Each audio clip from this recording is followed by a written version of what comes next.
Welcome to the Football Guys Dynasty Show. It's me, your favorite professional nerd on the internet. It is Jagger May. And then with me, as always, is our Dynasty captain, Jeff Bell.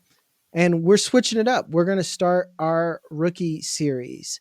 A lot of you guys are probably contenders, or you bought orphans, or you're buying rookie picks. So we're going to break down those picks and or at least the players that you're going to be buying. And we're going to start with what everyone calls the best running back class in however date, whatever you remember, a very good running back class. And we're going to jump right into it. The top guy who's putting up Barry Sanders numbers, Ashton Jeanty. Obvious RB1 in the class. Do you have a hot take for that, or is he your RB1 so far? He's the number one guy that I've watched. I do think that it's going to be a little bit easier to tier it out than some of the things that I've seen put out already about this rookie class. But Jeanty, when you really look at him, I think he's got the package that you're looking for. He's shifty, got excellent balance, strength, able to run through defenders, especially at the second level, able to cut on a dime. He's fast enough. I don't know, kind of a little bit curious what his actual long speed would be, but he's fast enough right now for what we're seeing. But again, the ability to make players miss, to get small, to that shifty balance and approach that he brings to it. He's very difficult to tackle, and he's not afraid to, as Puka Nacua would say, run through your face. Yeah, and it's one of those things where his build does a lot for him.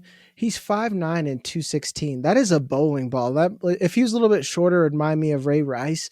He just has natural low center of gravity, and he gets behind the offensive line pretty well, and he understands space. And again, that contact balance.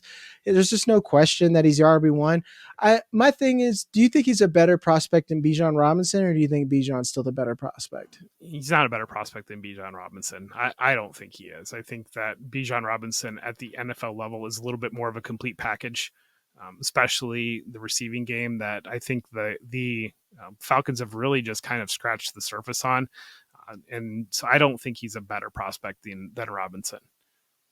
I agree. That's what I was going to say. It's just like I think he's good, and I know the numbers that he's putting up is amazing, and I'm not discounting that.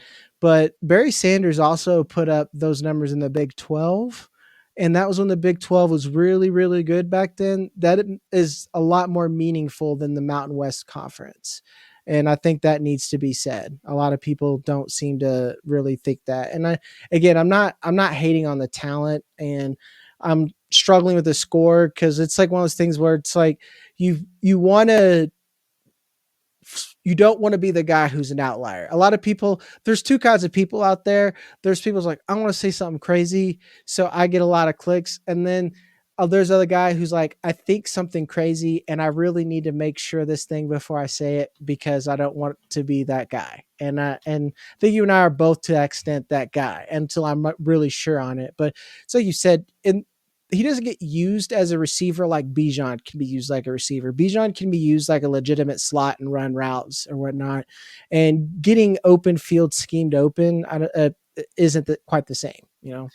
Yeah, and I think that when you look back at, there's a lot of context I feel like that gets washed out with Bijan Robinson because people see Texas now. So they see the 12-2 program that went to the college football playoff last year, or they see the 7-1 trending towards another college football playoff. When Bijan Robinson was at Texas and doing most of his work, that was a bit of a dumpster fire, the program, and Steve Sarkisian had just came in there. And so the players that Bijan Robinson was surrounded with at Texas are not on the same level that Texas is putting on the field right now.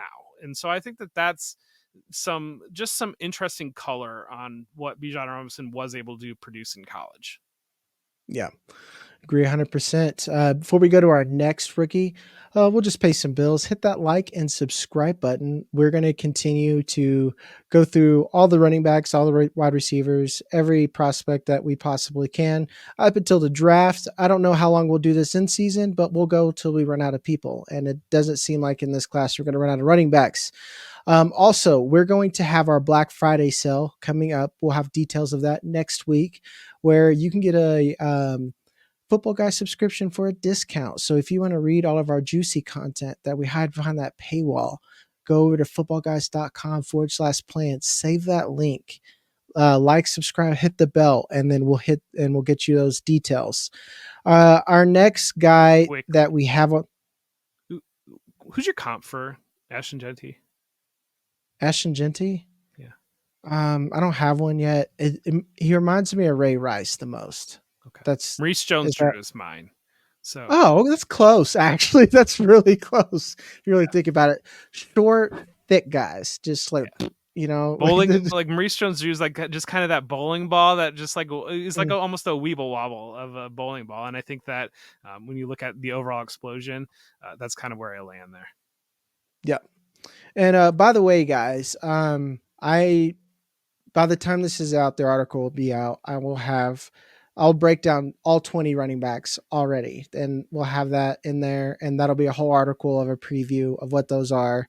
And then me and Jeff will talk about them on video as we get more information, because I'm constantly updating things, because every week is an adventure in college football. So Omarion Hampton, uh, I saw someone say that he's overrated, and I almost puked a little bit in my mouth, because he's a very, very good player. I think he is. Omarion Hampton would be the best player in this year's best running back in the 2024 class if he came out, or at least close to that, with Jonathan Brooks.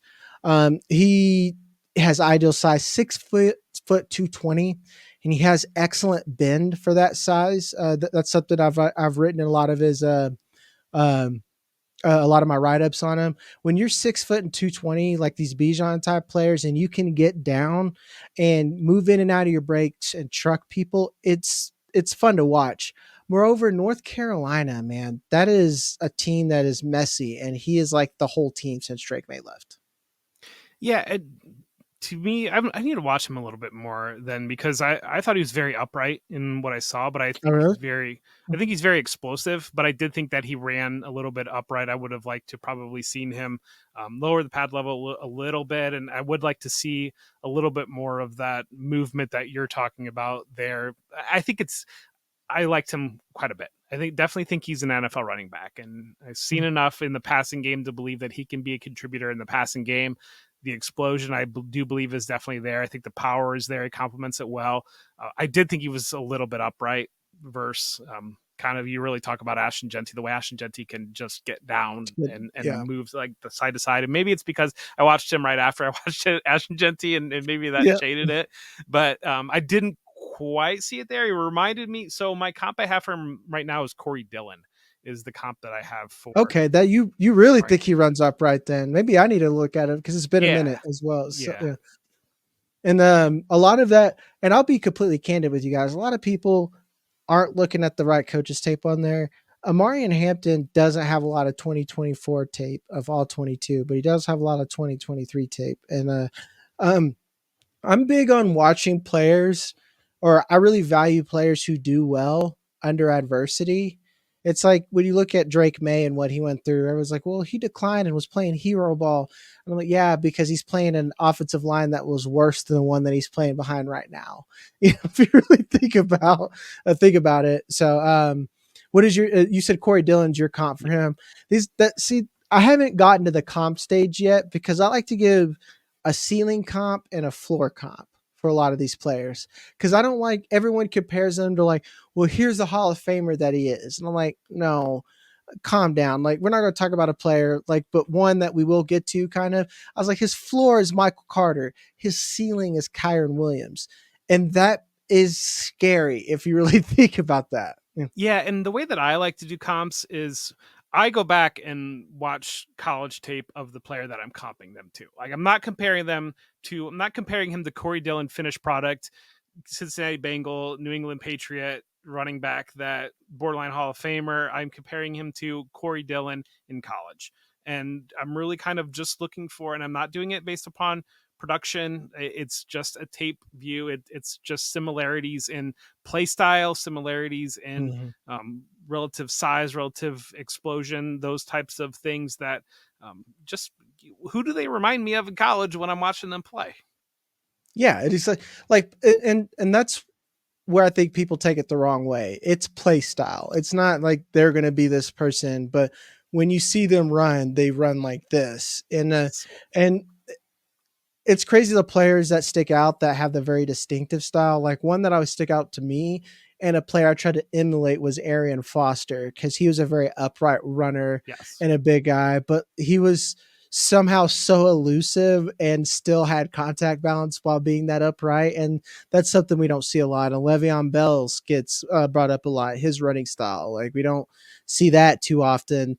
I don't know how long Isaiah Pacheco is going to be around, but I've never seen that one either. So no, and this is why I wanted to talk about this, the difference in like the college players and like it's also you could tell what it's like you have like a taste in like the people you date. It's like the prospects that you really like as well and what they are. And that's what's hard to differentiate sometimes. And that's why I really love wide receiver scouting, and that's where I've gone really deep because and just maybe to explain like my process a little bit, but watch football for a long time and get a good feel on what can play at the NFL level. And so you're kind of, when you first watch a player, I got to check a box in my mind of like, is this an NFL player? Is this not an NFL player? And I can usually check that box pretty quickly based upon the way they are moving, the way that body type, like those types of explosion, those types of things, how they're making other guys look at the college level. It's kind Mm-hmm. of one of those things that you can kind of see it pretty quickly of like, okay, this is player's got something different than the other players that are around him on the field right now. And so that's the first thing. Once you check that box, and then I'm really looking for like when it comes to wide receivers, of like how can I put them into an NFL receiver rotation? What do they do? Is this a slot player? Is this an outside player? Like where's he going to go? Is the ball going to go to him in those types of situations? So those are what I'm really looking for: wide receiver scouting, running back scouting. I'm looking for basically how many downs can he stay on the field, and is this an That's early down funny. Yeah. player? Is this a late down player? Is this going to be a 3 down player?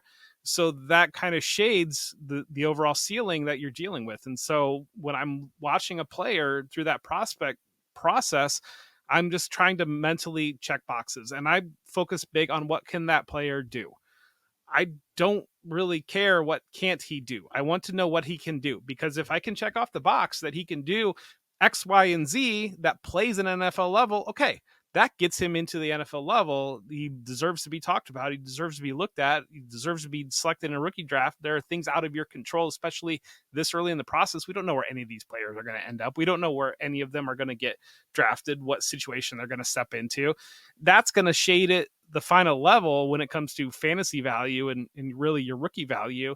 But right now, we're trying to get as many diamonds through the shift, the like we're shaking out like the dirt and the grind and the rust and all that, and seeing how many gems are left behind. Mm-hmm. We'll preview the next player, and then we'll share mine with you guys as well. One of my favorite running backs in this class is Devin Neal, and I'm happy that you chose him. You picked like a lot of my favorite guys that a lot of people aren't talking about. I guess two and a half of them. DJ Giddens, I have mixed feelings for, but I won't spoil that on there. Devin Neal over at Kansas State. Is that Kansas State? Kansas. He's at Right. Kansas. Oh, Kansas. Yeah, I'm sorry. Kansas State is DJ Giddens. That's like what I just had in my head. 5'11", 215. He's another one of these like little bowling ball guys. But I will say Devin Neal doesn't look 215 on the field. So this is the time of year, guys, where like half of my data as far as height and weight, I'm assuming is going to be dirty, specifically with weight for running backs, height for wide receivers. We won't have a lot of that from till the combine. What are your thoughts on Neal? And I guess give your the Jeff comp once you're done. Yeah. So I think Neal's a very creative runner. I think that that's one of the biggest things I see about him. He's got great awareness around him on the field. He's has the ability to make players miss. I'm a little bit concerned about overall top end athleticism. I think that that might be my biggest question on Neal, but he's a shifty runner that has some level of power. But when you're watching him after watching Omarion Hampton, the power is not Not comparable good. between the two players. That's not there. I think that I view Neal as a player that can profile as a receiving down back maybe in some situations can be a 3-down back, but I don't think he's an NFL starter. But I do think he is an NFL player. My comp for him, I don't love this one because I don't know that he's got the overall top end, but Lamar Miller is my comp for him, where I don't think he's quite as fast as Lamar Miller, who's a player that was a sub 4.4 player in his prime. But I think when I look at the creativity that Neal kind of brings to the position, the way he runs, the way he's able to kind of slough off defenders without being like he's not like a human joystick of like Ashton Jeanty, but he's not a stiff out there either. And so that's kind of land at Miller as the comp for him right now. But again, I don't know that I love that one yet. Yeah, and whereas obviously on this list, Ashton Jeanty, no matter what format, is a first round rookie pick, probably top 5, depending on what happens with the quarterbacks. Omarion Hampton, I think he's top of the second in rookie picks right now, depending on where he goes and landing spot. Obviously, landing spot does a lot for these players, and especially for their rookie value. But I love what you said about Devin Neal not being an every down player. I have him under like a specialist as well, where like um and I guess this is why I said I'll give my process. I try to be very detailed. I break down like when you think about someone like Matt Harmon and how he says this is what here's how often the receiver ran or won against this type of coverage or this type of play. I try to break it down further and what does this receiver or player do that makes them good at winning and makes them successful. And I break that down into 20 aspects, and I rate that between poor, needs improvement, average, good, and elite. And I try not to hand out elite like candy, and it's only with very few traits and something like that. And then when you go to a player like Devin Neal, when you grade out to like 75, 76, you're like a specialist. You're probably really good at some very specific things. And I actually love your Lamar Miller comp because that's exactly it. He's got that same frame and like he has really good receiving work, has really good wiggle. His burst looks good, and this is why I tell everyone burst and long speed are two different Yeah. things. And that's especially when you look at the defensive players, like in a short area, this guy is as fast as anyone. But when you're trying to break away consistently from linebackers, or when you hit the edge, especially when you see them on these sweeps, like are they just ghosting these linebackers? Is where you really can't see the speed there, and you don't get to see that often. And he's kind of a liability in the passing game, and that's why I think like when he's out there, he's probably going to be a, a, a I think a receiving player is going to be a change of pace type back. Maybe in like a Shanahan system, he could be good. I could see it, but that also depends on his long speed and how he tests. So I think he's what people want Donovan Edwards to be. Does it, Yeah, like, that makes sense. yeah, like Donovan Edwards sucks. And it's because he's just not good at seeing the field, not very creative. And he's one that like it's like he's like a sim or a video game when you're like stuck on a wall. That's how he runs, like against like the Michigan, and then he'll finally break free and then glitch forward. Like Devin Neal just gets open on his own and finds daylight. Yeah, and Devin Neal, I think it's important to realize that he could be at like an Alabama or an Oklahoma. He is that type Yeah. of player. He just grew up in Lawrence, Kansas, and Lance Leopold, when he came to Kansas, like really just nailed it. He got, and basically this is the 4 or 5 star kid that stayed home because he bought into what the coach is selling. And Devin Neal could have been in last year's draft class easily. Kansas really was on the brink last year. They felt like they were going to accomplish something, and Neal decided to come back and stick it out. And their season hasn't exactly gone like they would have expected or they would have hoped with that return. But I think it's always interesting, like especially when you talk about like where like Devin Neal ending up at Kansas, who's not a program that you would think twice about. And you can think about him as like a lower end prospect, but that's not the case at all. He is that type of guy that could have been at an Oklahoma or an Alabama. Yeah, and I heard that as well. That they were really trying to. That's the same thing like Zay Flowers. I really buy. actually like the transfer portal for that reason. The guys that were heavily recruited in the transfer portal that like Alabama's the Power 5 conference guys want, if they stay at that school, I almost throw out their production out the window at that point. And I don't mean it doesn't matter, but I think the tape will say way more than whatever their production is. And Zay Flowers is another one. Alabama really wanted him, and he's like, "No, I'm from Boston. I'm gonna stay at Boston College." So I'm like, okay, none of this none of this production matters whatsoever. You just got to look at the film, and that's kind of the way we do this. So Devin Neal is, I could see him being a top 5 back in this class. It's one of those where I need the testing and we don't have enough of the coaches tape. And again, guys, why I'm big on coaches tape is you can't see the holes the way the running back can see them because you only have the broadcast angle. You can't see what they do on passing plays. Moreover, you don't see what happens on the plays that are not successful. That's the big thing that people miss when you're looking at YouTube highlights or something like that. Okay, you saw their 5 biggest plays. You thought this dude's a stud, obviously. Well, there's 15 other touches where he's not hitting the holes, and this is where you're gonna. I'm like the biggest Donovan Edwards hater. Like I think he's my worst graded running back, and I graded 20 of him. I think he's terrible at being a running back, and I'm sorry, guys, if you really love him or from Michigan, but this is how we look at it. So you said, Jeff, with the guys who are productive in college and who are NFL players. Yeah. Our next guy on here, DJ Giddens, this is a mistake that I made earlier. He is actually a Kansas State guy, and he's having a big season right now. I think he's leading the Big 12 in rushing. He's 6'1", 215. Oh, wait, excuse me. 6'1", 212 and a junior. So you do like that he has that early production, because that's another big thing we mess up on running backs. They're like 25 years old. Yeah, they're opening up a can on 19-year-olds.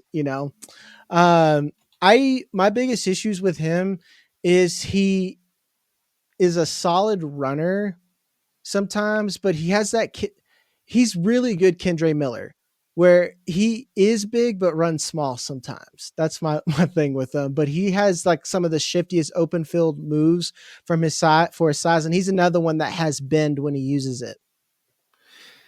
Yeah, I don't know that I loved him.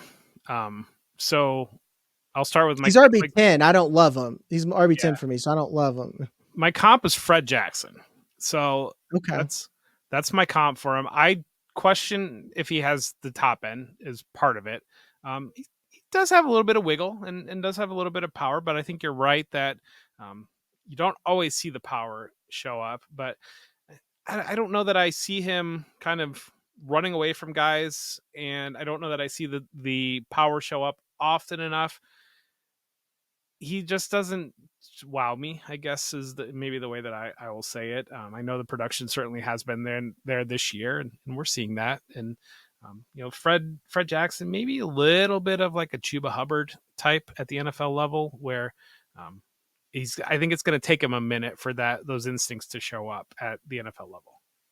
Yeah. Chuba Hubbard, that's actually a good one as well, because Chuba Hubbard's another one where I think it was one show or something where I mentioned his size and they corrected me. I'm like, he's really that big? And he just doesn't play like that. And that's what it is with DJ Giddens. He's one where I think the highlights, again, is why you don't look at highlights. He's totally the highlight guy. I've seen the open field jukes. This dude has the best jab step out of the class here, but it's what he does and everything in between. He's one of the worst pass blockers out of this class, man.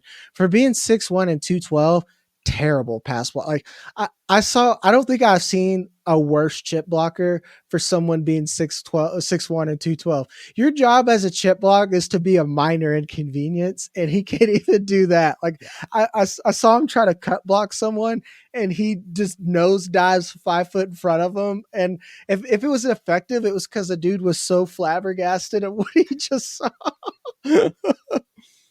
And Jeff, mark this down. I think DJ Giddens he's next year's Kamani Vidal. If he comes out, he's next year's Kamani Vidal. People are really gonna like him, but it's the little things that keep you off the field, and that's why I ranked them. It's as such. Like, and I'll put this in the article when you guys read it. I'll make sure that the article's in there as well. Like, I grade higher for athleticism because those are the things that you can't coach. So, like, a lot of these guys, like Phil Maffa or something like that, they're like, well, "Why don't you like him? Like, he's so productive." I was like, "Because he's a plotter. Like, that just doesn't do much in the NFL. He's a plotter." I don't think DJ Giddens is that, but he's one of those dudes where coaches are going to get frustrated because he plays small and he just doesn't hit the hole and he does a lot of pitter patter. So he's definitely, like, right now he's on my avoid list. So if you're a guy who's like, I've acquired all these seconds and the first one I'm going to spend on DJ Giddens, I implore you to look at another player. Like, I would almost rather have Devin Neal because I know he's an NFL player and how the NFL could use him. I Okay. think it's, And you talk about, you mentioned briefly about if a big player doesn't look explosive at the college level, I call those guys a target at the NFL level, and targets usually don't work out very well. yep. This, I guess Audric Estime is playing well now, but a lot of people were like, "We get Audric Estime on the field." I'm like, does he deserve I think it? Like, I don't. Ardrick Estime is a little bit more explosive than maybe the testing showed up. I think, but we'll see. See Yeah, if it really yeah. I mean, translates. yeah. It's like testing matters, but it doesn't. So sometimes, like, Ramondre Stevenson tested terrible, but his tape was good. Man. Like, his, Well, like, he looked like the same player at Oklahoma as he is now. I you, don't you understand it. running in a straight line doesn't tell you who can control their body, who can create angles, who can do subtle movements that shift where the defense is.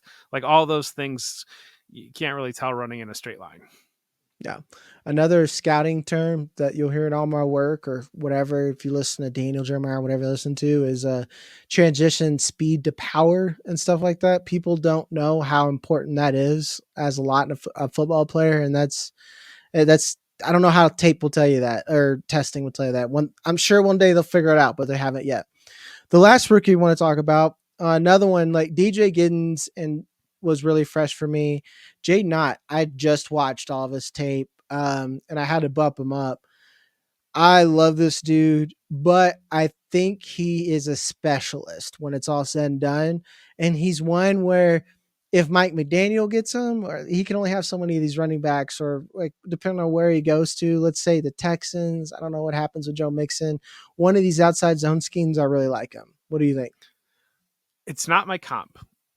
He runs so weird. Like he just runs very, very weird. I feel like where it's kind of like almost like his legs like straight out in front of him. It reminded me of like how weird Isaiah Pacheco runs. Like he's But reverse. but like different. Like you just Yeah. kind of you watch him and you're like this guy runs different than most people. My comp from right now is Steve Slayton. From West Virginia, that throwback in the Wayback Machine, just a slender dude who he runs a little bit funny, but he's definitely explosive. But he kind of his size is interesting to me because he feels like a lot of arms and legs, and he can make his arms and legs disappear out of tackles very easily. From what it was kind of my biggest takeaway on that, it was one of those that he just the way he moves is interesting and it's odd. And Well, so he's that's 6 foot 209. That's like pretty narrow. He's built like a point guard, if you think about it, like a yeah, college point guard. yeah, it's But reminds me of almost like Tyrese Halliburton, where he's like just like very long. Like that's how it feels when you kind of see it. And I don't know that he's actually 209 was kind of like my first thought, like watching him because he is so slender. But it's the creativity that I think is there, the explosion I think is there. I don't think he's right now is going to be a powerful running back at the NFL level. And again, I think he runs weird. yep. You'll love this, Jeff. I'll go ahead and spoil this. The strengths I have: speed and burst, patient yet decisive runner. One of my favorite things about him is he is just patient enough, and he can, like, he'll move twice behind a guard, then once the hole's there, he's gone. And like the only pitter patters there is only for a second, and he's really good at getting low for 6 foot and then find the hole. That's why I think in the outside zone he's perfect. But then you go to the weaknesses, like I wrote down, power, narrow frame, and then like this is a weakness. He's a willing yet not the most effective blocker because he's 6 foot 209. He is a speed bump. That's he's a speed bump. Like let's put it this way: if he's your last line of defense between Max Crosby and whoever your quarterback is, it's just go ahead and chalk up that sack. But Yeah. hope your quarterback can move. So he's one where again, I wouldn't be surprised if Mike McDaniel takes another one because he looks like what I think Jalen Wright, what people think Jalen Wright is. That's what he looks like to me as far as like athleticism, not so much style, but he's just really fast and a very good specialist that's good at one thing. I know a lot of people thought Jalen Wright was better than what he is, but that's what I always thought Jalen Wright was. He is someone that he could be my next Dylan Laube, or he could be a Tyrone Tracy, even though he's like more productive than Tyrone Tracy. Where Yeah, and I think it's interesting to note when you're watching these guys. I always go back to Rashad White. Like when I watched Rashad White in college, like he was another guy that's similar to Jaydn Ott, where he was like a lean guy, like kind of long, and you're kind of like, what's going on here? And then you see him on the NFL field, and it's like he ate the old Rashad White, and it's like he's much more built, like and much more powerful, and so you got to remember that these guys are very, very young, and a lot of these guys can transform their bodies and continue to build upon their bodies, and they become different players as they grow into their frame. And so I think that that's sometimes it's nice to see these guys that have big frames that haven't exactly built it out yet because they can do different things and become different players. yeah, and this is why it is important a lot in drafting. Being 20 or 21 is a big deal because look at you in 2 years, you grow a lot. I don't know how old some of you are, but in 2 years, everything, I was a different person every 2 years from the age of 14 till I was like 25, essentially at that point, cause men grow a long time, a lot. I think women quit growing at like 16 or something like that. They're just done. Yeah, and you talk about different levels of programs, and it's fascinating that if you look at how an 18-year-old recruit looks versus a player like 1 year, and especially at an Alabama or Ohio State or something like that, the way that they're able to transform their bodies in a year, in 2 years. Marvin Harrison is a great example of this. When if you look at Marvin Harrison as an 18-year-old freshman, he just didn't look anything like the player that we're seeing now at the NFL level. Versus Jeremiah Smith looks like the most ready He's 18 an old, I've ever he's seen an in my old entire life. Yeah, in a good way. I meant like he looks like Justin Jefferson out there, like a man amongst boys. And I think like another thing, you don't helmet scout, but you know what to expect from coaching staffs. Because I think it's funny that, and we'll talk about them when you look at someone from Georgia or someone. Penn State is a program I've looked at both the running backs. I'm like, wow, these running backs have the same problem. I wonder if it's because their coaching staff doesn't teach them this one particular thing. Or you look at someone else, you're like, man, they're really good at this. All of them are good at this one thing. And it's because their coaching staffs. Like I look at Ohio State, they have the best pass blocking running backs I've ever seen. And you just know their running back coach or whoever, that is a point of emphasis for them. And then you got these guys at Penn State, and they're just really sloppy runners. And I know you guys are the tape grinders, so that's why you listen to us. But like Jeff was talking about where they keep their pads, how they hold the ball. Like they look like a player that doesn't run a lot, who hasn't played a lot of running back. They look like a wide receiver, and that's sometimes like the spoil what I see with some of these Penn State guys. Like these athletes would be great if they would run properly, So it's always fun to watch. That is our running back preview. Jeff, you had something else for you go?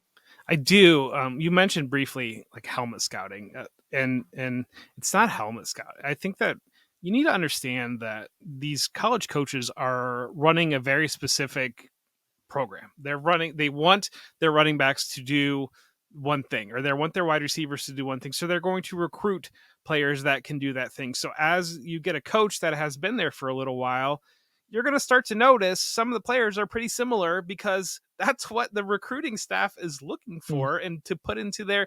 And it's just something that I hear quite a bit of, like, well, you can't Hummel scout, or like you can't have same school comps or whatever else. And rules are made to be Yeah, broken, I guess, when it comes a to that. little But bit. if I know that this team is spending $1 million to bring these players in that fit a certain type of profile, then they're probably going to end up with other players that are similar to the players that have been there. Yeah. That's where I wonder where people are, where I'm at. I'm not a Tennessee fans. I know you guys are rough. Your program is an NFL red flag. You have a very good college program right now, and you're on the right track, but it is pooping out doo doo as far as NFL prospects, because right now, all they want over at Tennessee is athletes, and they're going to get schemed open into space. So you got these really productive, fast guys who get in the NFL, and you're like, why aren't they good? It's because they didn't learn how to play football the way that other people do. They learned a playbook. Just go look at any Tom Brady rant over the last 2 years, basically, and you'll see that. We'll have our trade show the rest of the week, guys, and then next week we'll start over. We'll talk about some wide receivers, and we'll keep the prospects going. As always, I'm Jagger May. That's Jeff Bell. We'll love you, and we'll see you on the next one.